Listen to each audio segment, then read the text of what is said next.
Well, they have been filling their natural gas storage, but in case anybody's wondering, because nobody's going to tell you this, it's not enough.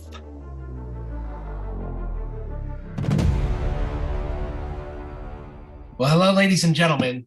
Today is a beautiful autumnal Saturday, October 15th. I'm Eric Planey, I am Lucas Finco. and together we are flying high as the Pirates Clean Tech. Yar! I stumbled a little, had a little gravel in my mouth on that yar. It is beautiful out today. Well, I was going to go for a hike, but I didn't get out. We went, got cider donuts in the morning, and then drove up to Hudson, New York. Beautiful little town where there's a lot of antiquing going on. Oh. And so we did a lot of window shopping, and then drove up to Kinderhook, New York, a little tiny village that's home of both Martin Van Buren and Benedict Arnold. So went for a slice of pizza up there because there's a great little Italian bakery. And then had a beautiful drive home. So just to this little Hudson Valley round trip, and we're buzzing. I didn't even get out of the house today. I did go for a walk. The weather's just gorgeous, Yeah, come on, you have to get out. I mean, tomorrow's supposed to be the same, so make sure you get out tomorrow. I was on vacation last week because my wife and I were in Portugal, and we're going to talk about Portugal on an episode because 70% of their power is green power, both wind and hydro. Doing a lot of hydrogen there too, so we're going to definitely talk Portugal one day. But anyways, it was great because we did a lot of walking, a lot of exercise. It was great. And then this week I was a sloth, so I got to do a long bike ride tomorrow. I plan on trying to do a 30-mile ride tomorrow. Well, we saw too that Greece was running on 100% renewables for a couple seconds the other day. So shout out to Greece for sure. Well, I tell you what, I'm still buzzing. I know you're still buzzing. Our last episode 50, we had the incomparable Jigger Shaw on talking bacon and grid. What a great ride it's been for us since then at the Pirates. I mean, we've just gotten tons of feedback, tons of conversations that generated from that. So really, we want to give a shout out to not just Jigger, but also Jamie, who handles a lot of this PR at the DOE, for helping us on that. That was just really a great moment.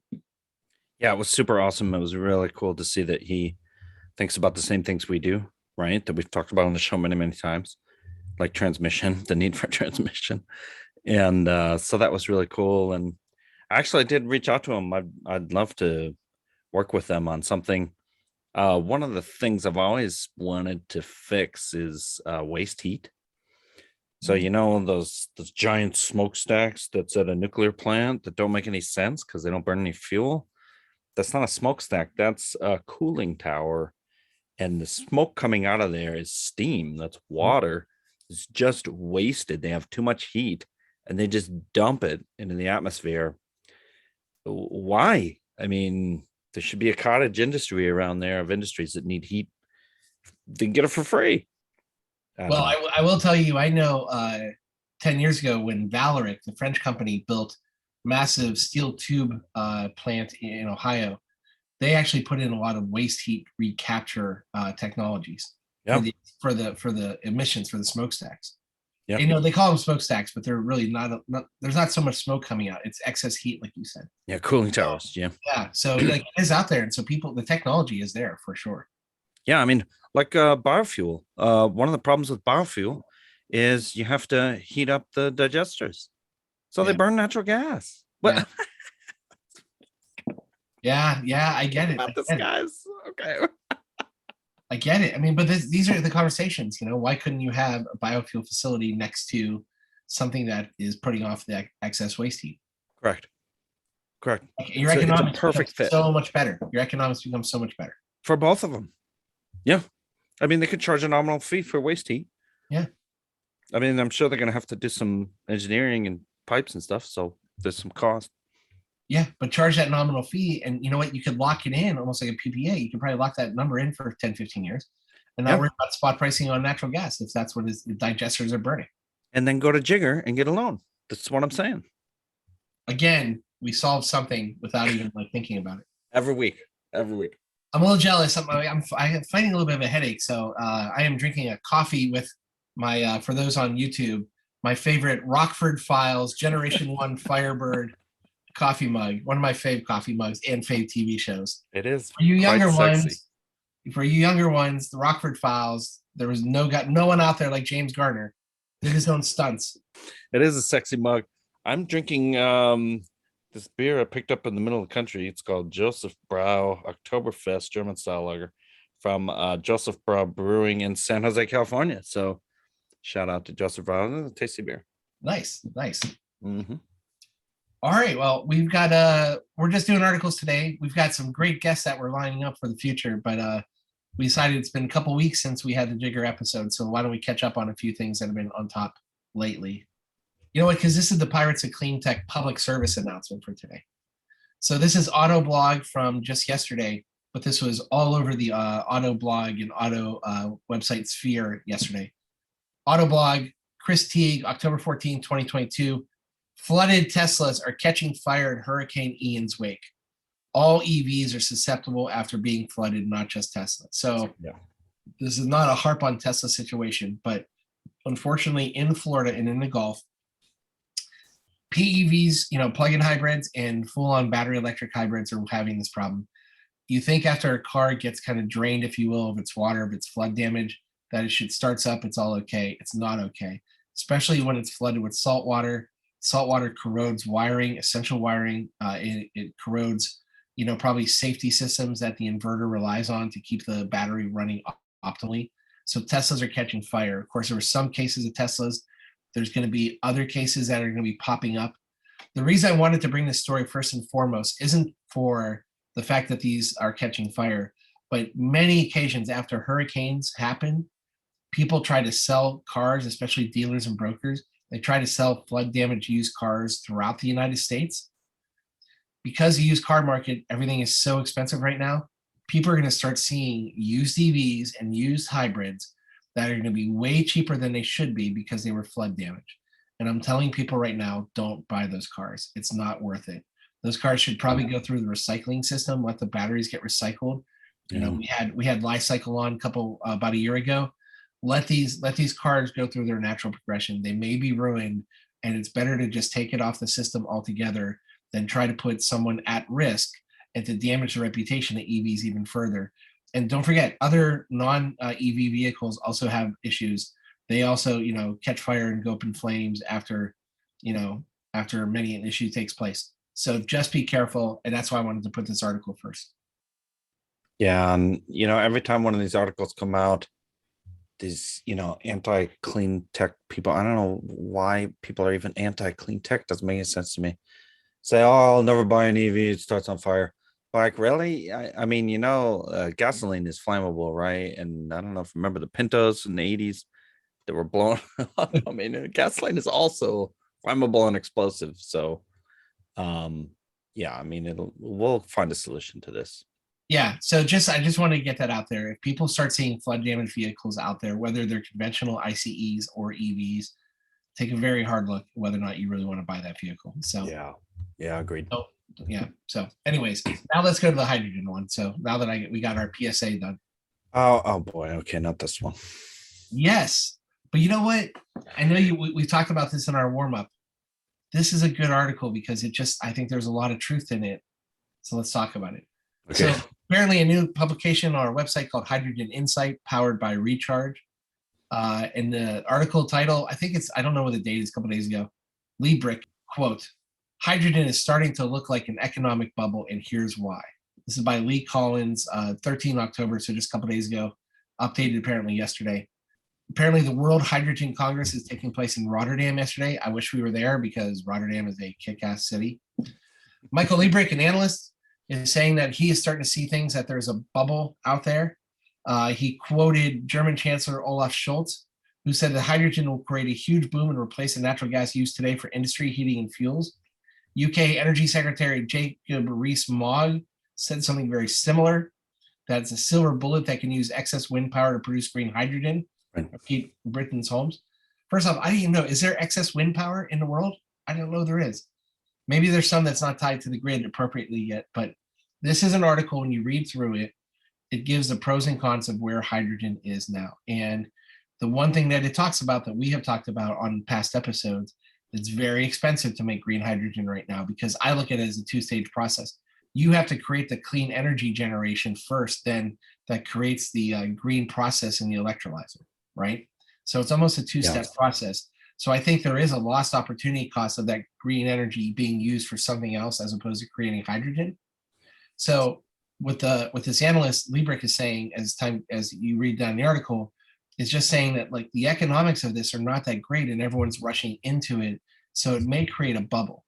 I think there's something being implied here that doesn't come out directly, but we talked about it, and we talked about it a little bit with Jigger, which is when you're talking about building a green hydrogen economy, given the level of capital expenditures that's needed, I almost think there needs to be a little bit more central planning, whether that's from government incentives in the US because we're a market economy, or something a little bit more straightforward, saying from countries like Japan and Germany that have a little bit more control over industry and direction, and simply saying, this is what we're going to be doing with hydrogen. Here's how we are going to incentivize it. Here's how it's going to be built out. And here's the industries it's going to satisfy. And I think that's right now, this article brings up a lot of that. We're not planning well enough. We're just either building or not building. And because of that, it's creating a lot of confusion out there. So I do think it could create a bubble because we don't know what to do with it right now. Yeah, but he makes this point of, it's we need markets for it to find where it makes sense for it to work. And Yeah. I think that's one of his main points is that with the Swiss Army knife, it's that you don't use a Swiss Army knife for everything, even though you can. You use it for what it's best for.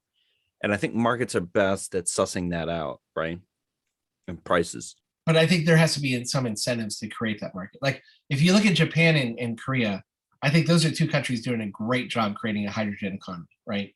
They're talking about the hydrogen power generation, and they're talking about hydrogen fuel cell vehicles, both commercial vehicles, retail vehicles, average cars, etc. So like they're creating the whole ecosystem, right? So they're creating the market for it. I don't think we're doing that right now. We just keep talking about green hydrogen, but in a lot of Western countries like the US and Europe, but I don't see the application being coordinated anywhere. So Yeah. I think there is a real risk of it being a bubble right now, even though generally I'm in favor of green hydrogen. So actually you suckered me in there to that, but I have a real problem with this article. He spends how much time bashing hydrogen, and then at the end he goes, I don't want to give the impression that I hate hydrogen. I'm actually thrilled about it, even though I just bashed it for an hour straight. I mean, God. No, see, but I understand why he did that. Okay, I'm gonna liken it to something that happened in the '90s in America, where every startup or every tech company was putting fiber in the ground, right? And every company out there that was putting fiber in for telecom kept saying, all I need is 10% of the market to make my company grow. Well, when you got 20 companies all trying to get 10% of the market, there's going to be winners and losers. And I think that's the same. Now, the good news is the fiber was put in the ground. And so after there was, a purging, if you will, of good actors and bad actors, you still had people buying the fiber and lighting it and creating a much better, faster information superhighway for this country. I think the same thing could happen with hydrogen. People are building it out right now, but as an investor, you got to be very careful about where you're putting money in hydrogen, because you do have to understand what are the end markets look like, and there's a lot of uncertainty right now. Well, but that was my question too. What does he mean by bubble? Because I don't see any hydrogen stocks in the stock market that are trading at 1000x multiples. So what is he talking about? There's too many startups attracting too much VC, and he doesn't see the end market. Is that what he's saying? No, I think he's talking about capacity. He's talking more about capacity right now. Like hydrogen, making green hydrogen, but it not necessarily having end markets, because the end markets haven't been clearly identified, or the price of that hydrogen is so much expensive versus its competitor alternatives, that it doesn't have anywhere to naturally go in terms of market. So, but I'm 100% certain we have not built too much hydrogen infrastructure. Yeah, but there's no way. We haven't built any. How can he say we have too much? I disagree with that. We've talked about, there's articles out there. We've talked about hydrogen infrastructure being built. That was the first one in offshore wind with hydrogen. How many times though have we seen it where everybody's saying they're going to build a hydrogen plant, or everyone's going to build a cryogenic facility during the fracking boom? And when 15 people are building cryo facilities and you only need 5, some of them are not going to get built, or some of them are going to get built and the prices are going to drop. He's just saying that there's a lot of talk out there and it's creating a bubble. Like how many hydrogen vehicles on the road? None. Come on, how can this guy say there's a bubble? I'm done. You're being very I'm done. American here. I'm There's a done. lot of hydrogen vehicles out there already in different parts of the world. Oh, okay. I don't see it a bubble in that way. I think there Let's may get be a Michael. Let's bubble get Michael. in Let's get Michael on this podcast. I mean, there may be a bubble in too many startups chasing too many markets that just aren't going to work out. But if he wanted to make a balanced argument, he would have listed the pros and the cons and not just a giant list of cons. Maybe that's just the author's interpretation. But if he's so thrilled, then he should have spent half his time talking about pros of hydrogen. Okay, fair enough. That actually could be the article, the way the article is written too, right? Yeah, that could be. So, okay. Michael, we're calling you. We want you on the podcast. I'm mad. We need to talk hydrogen. Okay. No Hindenburg here. No Hindenburg here. All right, the Atlantic. The climate economy is about to explode. I don't know if we should use that word after an article on hydrogen. New report suggests that the Inflation Reduction Act could even be bigger than Congress thinks. This is by Robinson Meyer. It's a great name, Robinson Meyer. And look at that. Look at that great photo they have here for those watching us of one of those, what do they call this? Centralized concentrated solar facilities. These are just, I've always found these things incredible, even though some haven't worked well. Okay. No comment. This, I know, but they look really cool. Very sci-fi. This is a really good article. We've had similar articles already since IRA has been passed, or you probably have seen similar. But analysts at investment bank Credit Suisse published a research note about the new climate law. And barely want to notice, probably because unless you're in the investing community, you're not getting Credit Suisse's work. The Inflation Reduction Act is going to have profound effect across industries for the next decade and beyond. It can ultimately shape the direction of the American economy. Listen to that one. Yeah. Ultimately shape the direction of the American economy. Yeah, and I think it will. I think it will. I think so too. I'm not going to get too much into the details of the article because it's stuff we've already talked about, but effectively there's going to be the multiplier effect in the US economy, right? And from what's really good is they talked about the impact of the tax credits.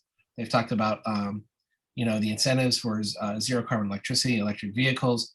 But I also just think that overall what the IRA did rather well was segment parts of the economy that are actually going to draw and bring supply chain manufacturing back to America and create the whole, not just create incentives for one product to be built, but create incentives for the whole system to be built.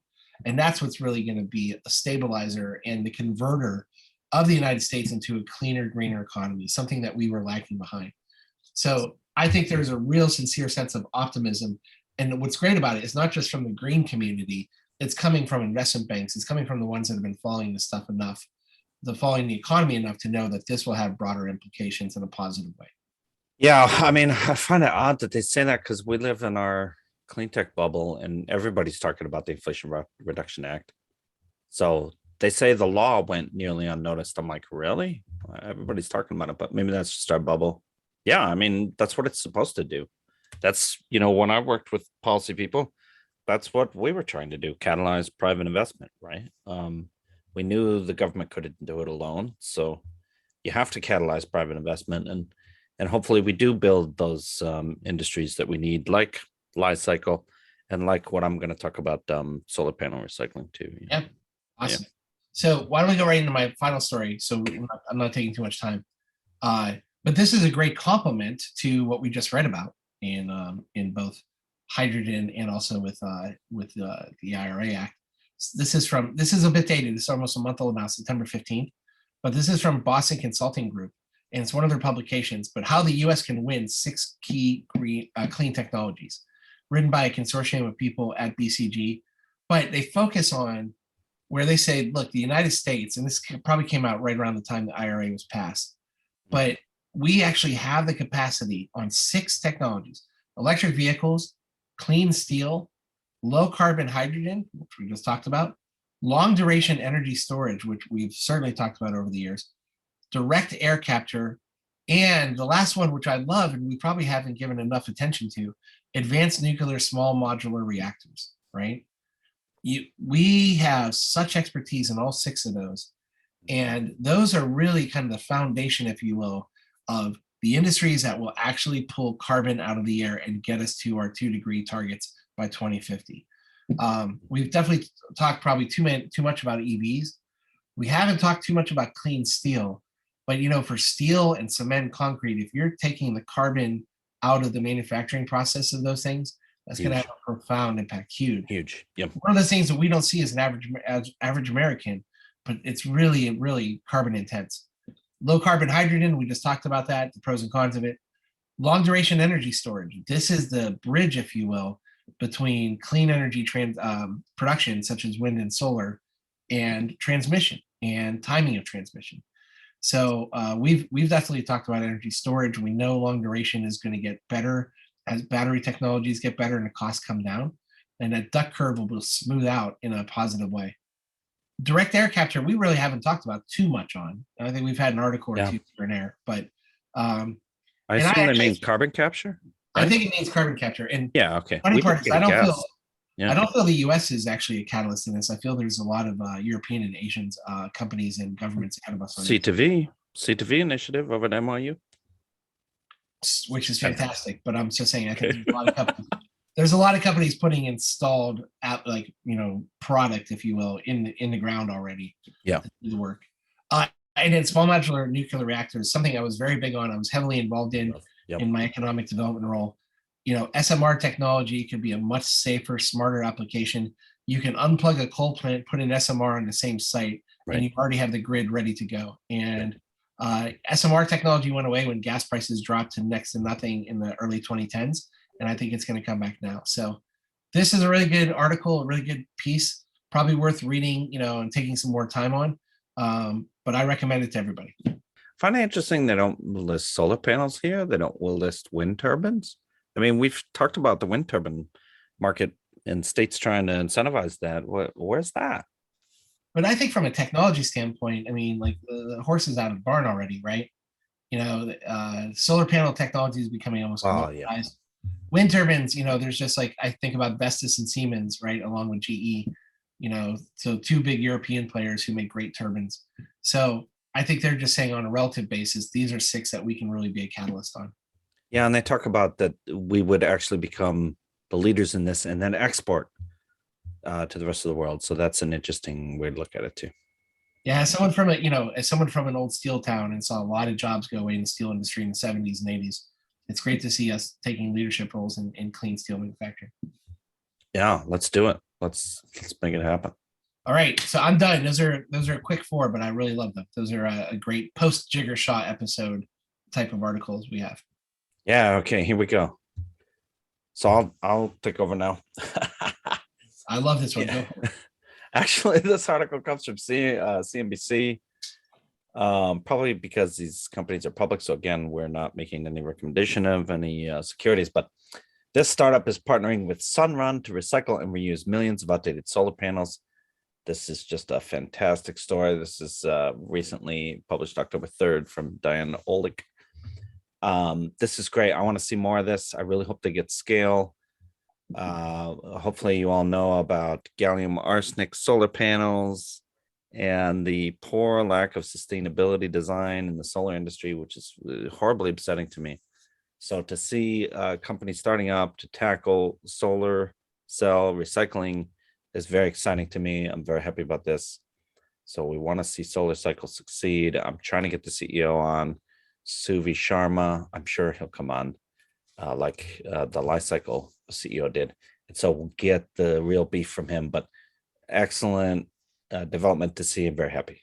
Yeah, this is great. And it, just a little clarity. It looks like they're gonna clear out the panel and take the precious metals and recycle those. So they're not recycling the actual final cell, it looks like, but they're gonna break down the cell, which is equally as good. Don't get me wrong. I think it's great. We need more of this. We need to, we keep talking about, I think I saw, maybe it was actually Jigger who posted today on LinkedIn that, in order to hit our battery targets, we're going to have to open 300 more mines globally by 2035, for all the precious metals out there. And I think that actually includes assumptions on how much existing material is going to be recycled. So we need to recycle everything, and we need to get smarter and take precious metals out of the process. Until we get there, companies like Sunrun and their partnerships, this is great. I mean, as long as they have a continuous improvement process, they'll get to a point where they're recycling everything. So Yeah. Love it. Great story. cool. I found this kind of ironic. So this one's from Fortune magazine, actually. In case you didn't know, the Mississippi River has been running low recently. We can bring up the drought monitor because it's very interesting also. So I'll bring that up in a minute. It's been running low and it's about to deepen Europe's energy crisis, which Crazy. at first doesn't make any sense. How can that be? There's a team here in Bloomberg on October 6th. So this was a very interesting read. So the Mississippi River is a vital U.S. waterway, and it ferries key commodities between the heart of America and the Gulf Coast, and not even the Gulf Coast, because it's navigable. You can go around the world pretty much. And so actually some people consider the Mississippi River a giant coastline of the US that extends into the heartland and provides transportation for industries and supported really all these Midwest industries in growing and developing. And so some people claim that the US has the largest coastline in the world because of that. So it actually turns out Mississippi River is extremely crucial, and we have to have navigation through here. And so recently the water level got so low because of droughts, which we can look at if you want, that they had to halt traffic through the Mississippi. I think one ship got ran aground while the U.S. Army Corps of Engineers dredged so that they could get through. They caused a backup of 117 vessels and 2,000 barges in Mississippi, Stack Island, Mississippi. And there was another shutdown in Memphis, Tennessee. So there's two areas, according to the Coast Guard. Obviously, there's not enough rain. That's obvious. So the big one is coal. The river is a major thoroughfare for thermal coal, and a lot of that coal ends up being shipped over to Europe. And so this is becoming yet another energy problem for Europe because it can't get coal out of the Midwest on the Mississippi. So 35% of US thermal coal for export travels on the Mississippi. So this will significantly affect the market. So why is this ironic? So if you make the connection between crazy droughts and climate change being driven by burning things like coal, then yeah, it's kind of the I don't know, a good metaphor. The horse biting the hand, that the head biting the tail. I don't know, something like that. Yeah, you had me until those analogies there at the end.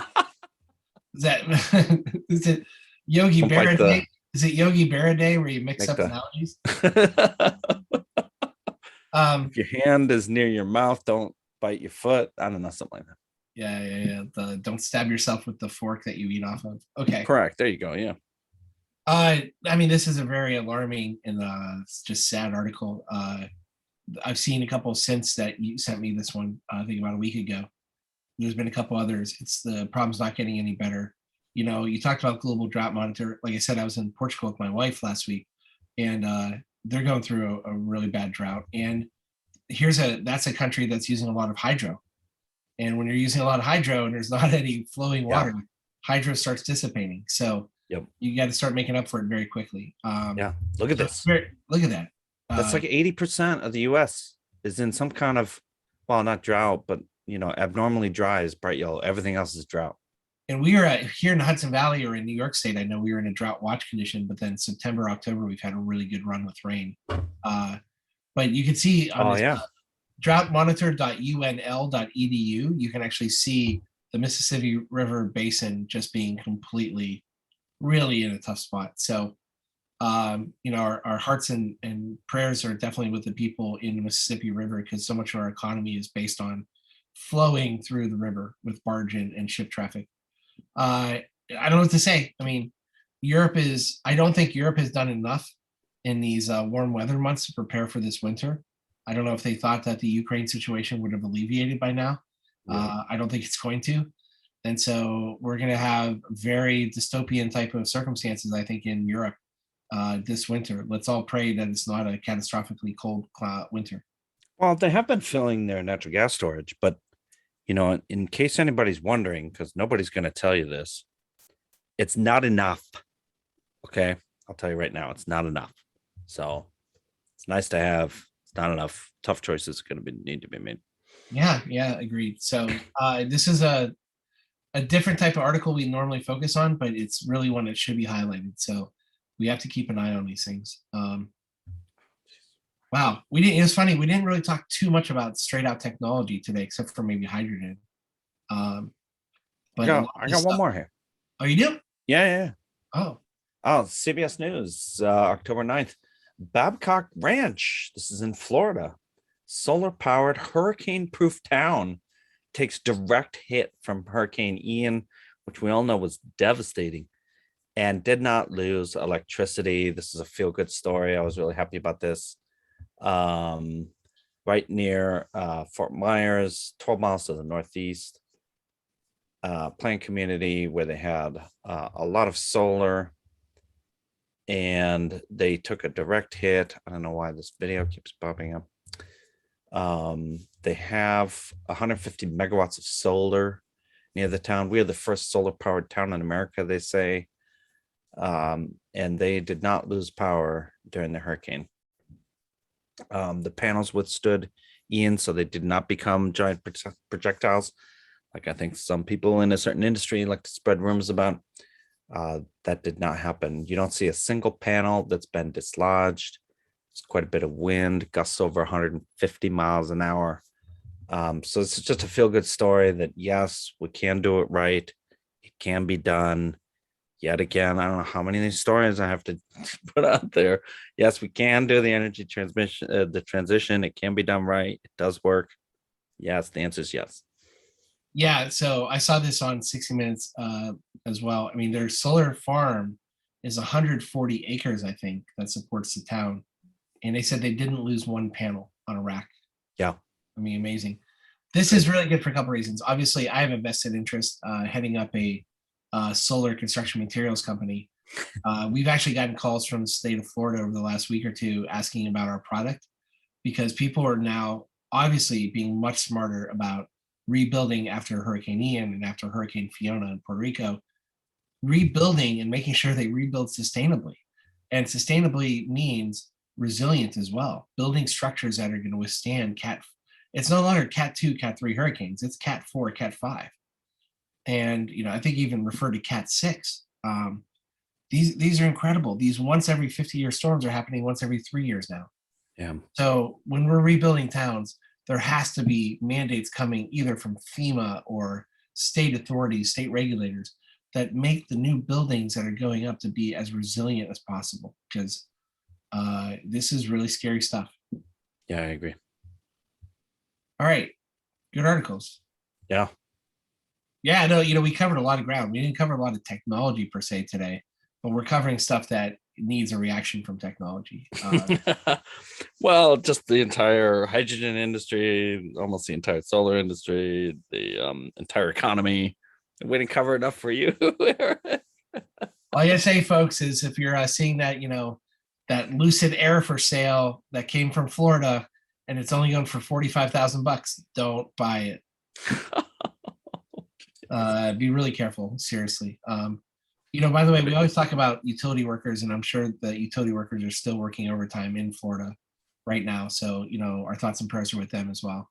Let's hope they're all doing well. But great episode. Lucas, where can people find us? Yeah, so we're on pretty much every major podcast venue. A lot of people listen to us on Apple Podcasts, so you could just go to podcast.apple.com or whatever it is and search for Pirates of Cleantech, and you click subscribe or follow, and you get when our episodes are posted. We're also on YouTube. If you want to follow along the articles with us, you just go to YouTube, search for Pirates of Cleantech, click subscribe, and you click the alarm bell. Please feel free to leave comments.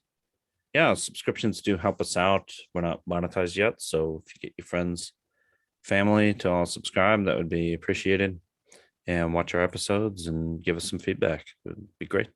Yeah, and Lucas, you touched on it, but obviously the views and opinions expressed by us are solely those of us, and not any organizations we necessarily represent or work with.